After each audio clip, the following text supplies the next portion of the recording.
नमस्कार दोस्तों, जैसा कि आप जानते हैं दोस्तों आपके लिए हर रोज की तरह कहानियां लेकर प्रस्तुत हूँ।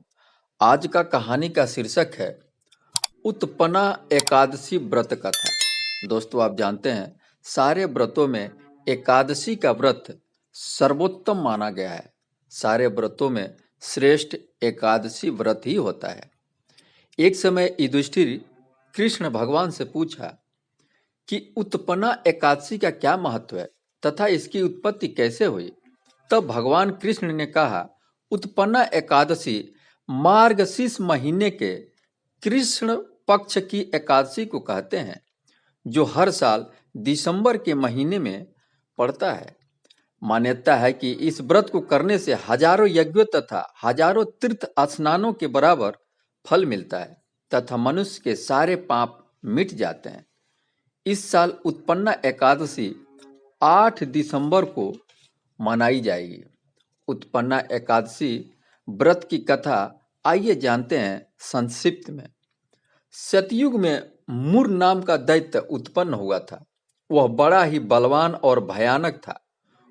उस समय प्रचंड दैत्यों इंद्र इत्यादि वसु वायु अग्नि आदि सभी देवताओं को पराजित कर भगा दिया था।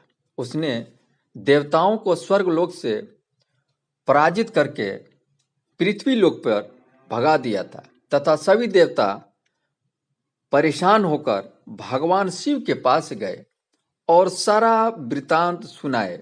तब भगवान शिव ने कहा, हे देवताओं, तीनों लोकों के स्वामी भक्तों के दुखों को नाश करने वाले भगवान विष्णु के शरण में जाओ। शिव जी की ऐसी बात सुनकर सभी देवता भगवान विष्णु के पास गए। वहां भगवान विष्णु शयन कर रहे थे। देवताओं ने हाथ जोड़कर भगवान की स्तुति करने लगे कि हे मधुसूदन, मेरी रक्षा करो। इस संसार के पालन करता हम देवताओं की रक्षा करो। आप सबको शांति प्रदान करने वाले हैं।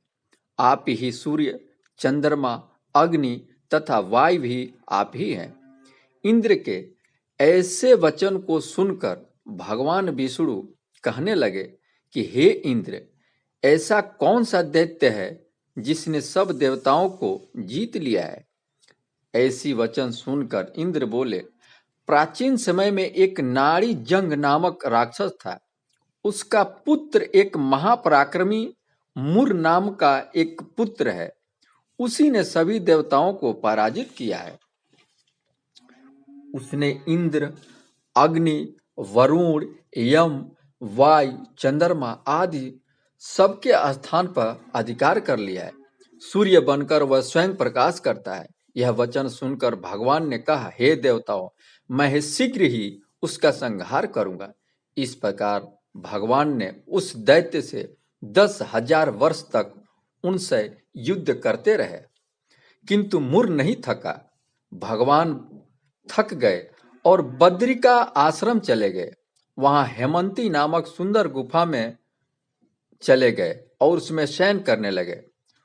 उसके पीछे पीछे मुर नामक जो दैत्य था, भगवान का पीछा करते हुए उस गुफा में प्रवेश कर गया।